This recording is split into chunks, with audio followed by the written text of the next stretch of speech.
भारत में इंग्लैंड के राजकुमार Prince of Wales वो आए। तो उस समय जो आज़ादी आंदोलन के लिए जो संघर्ष कर रहा था वो इंडियन नेशनल कांग्रेस, जो कि एक मंच था, वो उसने ये तय किया कि प्रिंस ऑफ वेल्स जहाँ जहाँ पर जाएंगे वहाँ पर हम हड़ताल करेंगे। तो कोलकाता में भी ये हड़ताल का कार्यक्रम लिया गया और उस लड़ाई में, मतलब उस हड़ताल में जो जुलूस निकाला गया या और भी जो कार्यक्रम हुए, उसमें चित्तरंजन दास, सुभाष चंद्र बोस, ये लोग एकदम बिल्कुल अग्रिम पंक्ति में थे। चित्तरंजन दास ने कहा कि सभी को अपने परिवार के लोगों को भी इस लड़ाई में शामिल करनी चाहिए और ये तभी होगा जब हम खुद इसको करें, उसका एग्जाम्पल सेट करें। तो उन्होंने अपनी पत्नी बासंती देवी, अपना बेटा चित्तरंजन दास, इन सभी लोगों को इस जो ये विरोध जो प्रदर्शन था उस विरोध प्रदर्शन में शामिल होने के लिए बोले। तो जैसा जुलूस निकला, बासंती देवी जो इनकी पत्नी थी, चित्तरंजन दास की पत्नी थी, वो सामने थी और पुलिस का सामना कर रही थी। पुलिस ने उन्हें गिरफ्तार किया और भी महिलाओं को गिरफ्तार किया। तो बासंती देवी की गिरफ्तारी से पूरा माहौल जो है वो पूरा एकदम विरोधी हो गया और हजारों की संख्या में लोग अपने अपने घर से निकल गए और पुलिस थाना का घेराव किया। इस चीज को देखते हुए, मतलब कि लोगों का जो रोष है उसको देखते हुए, बासंती देवी को तुरंत रिहा कर दिया गया। लेकिन फिर कुछ ही दिनों के अंदर में चित्तरंजन दास, सुभाष चंद्र बोस सभी को गिरफ्तार किया गया। तो सुभाष चंद्र बोस की पहली जेल यात्रा थी, पहली बार वो जेल गए। ये 1921-22 की घटना है और जेल में करीब 4 महीना, करीब 3 या 4 महीने तक जेल में थे। तो जेल में उन्होंने देखा, जेल का जो जीवन है वो जेल के जीवन का अनुभव भी उनको हुआ। और उसी समय कांग्रेस के अंदर में भी जो गांधीवादी खेमा था और जो चित्तरंजन दास के नेतृत्व में जो लोग काम कर रहे थे, उनके बीच में एक संघर्ष दिखा। वो चुनाव में हिस्सा लेने के सवाल पर कि चुनाव में हमें हिस्सा लेना चाहिए कि नहीं लेना चाहिए। गांधीवादियों के जो लोग थे उनका कहना था कि नहीं, चुनाव में हिस्सा नहीं लेना चाहिए, जबकि चित्तरंजन दास के पक्ष में जो लोग थे उनका कहना था कि हिस्सा लेना चाहिए। और इसको लेकर के विरोध हुआ।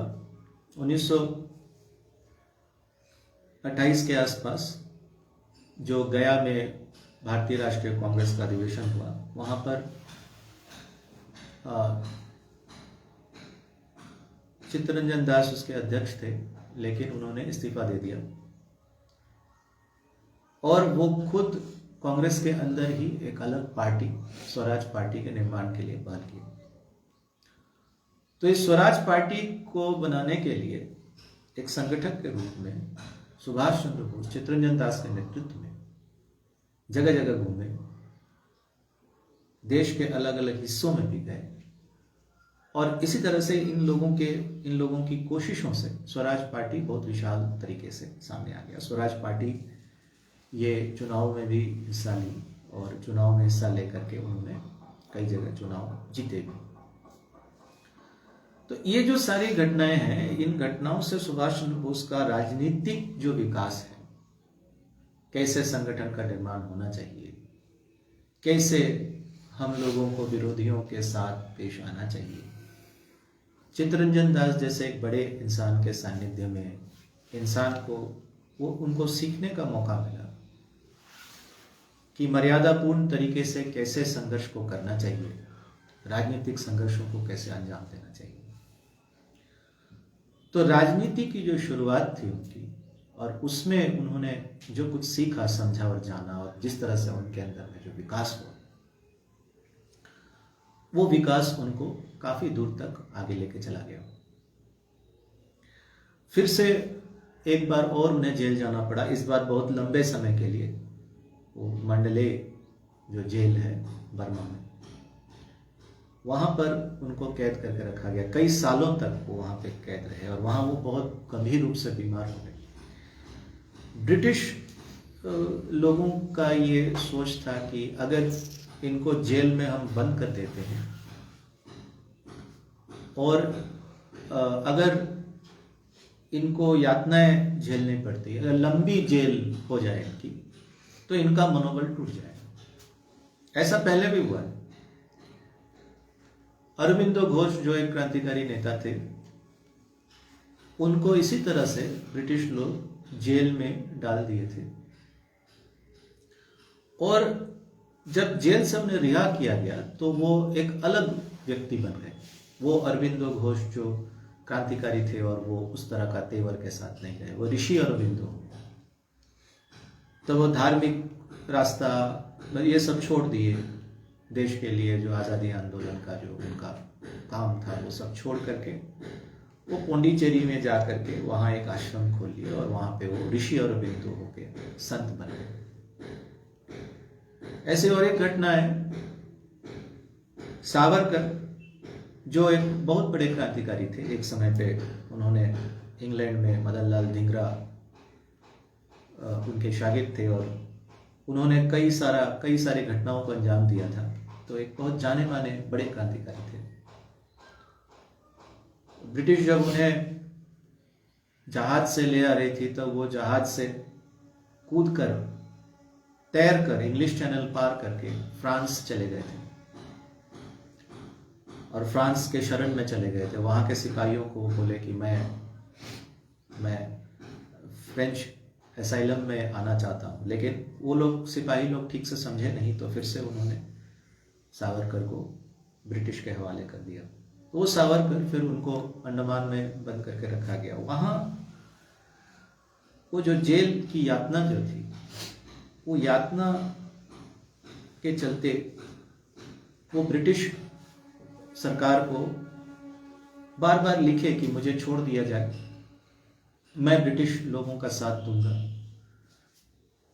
बहुत लोग कहते हैं कि ये उनका एक जो टैक्टिक्स था ताकि जेल से बाहर आकर के मैं कुछ कर सकूं ब्रिटिशों के खिलाफ, लेकिन ऐसा कुछ हुआ नहीं। जब उनको ब्रिटिश सरकार ने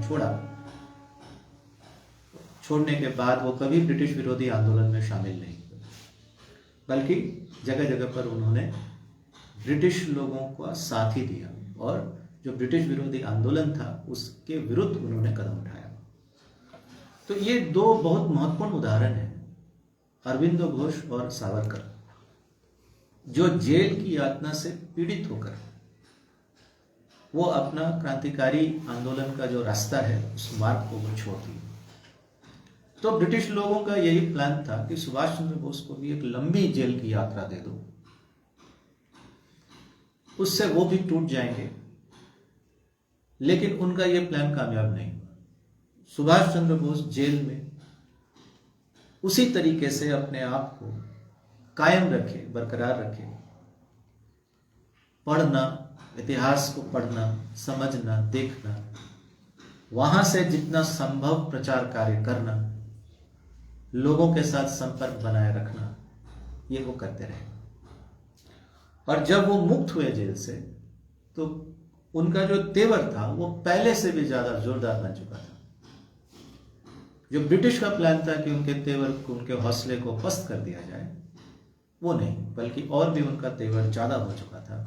जेल का जो जीवन था, वो जेल का जीवन उनको स्टील कर दिया, उनको और ताकतवर बना दिया, उनको और ज्यादा बलवान कर दिया। तो ये जो चीज है कि परिस्थिति एक ही जैसा बहुत सारे लोगों के साथ हो सकता है, लेकिन उन परिस्थितियों का जो असर है वो अलग अलग लोगों पर अलग अलग तरीके से होता है। अरबिंदो घोष, सावरकर के लिए वो असर कुछ अलग था और सुभाष चंद्र बोस के लिए वो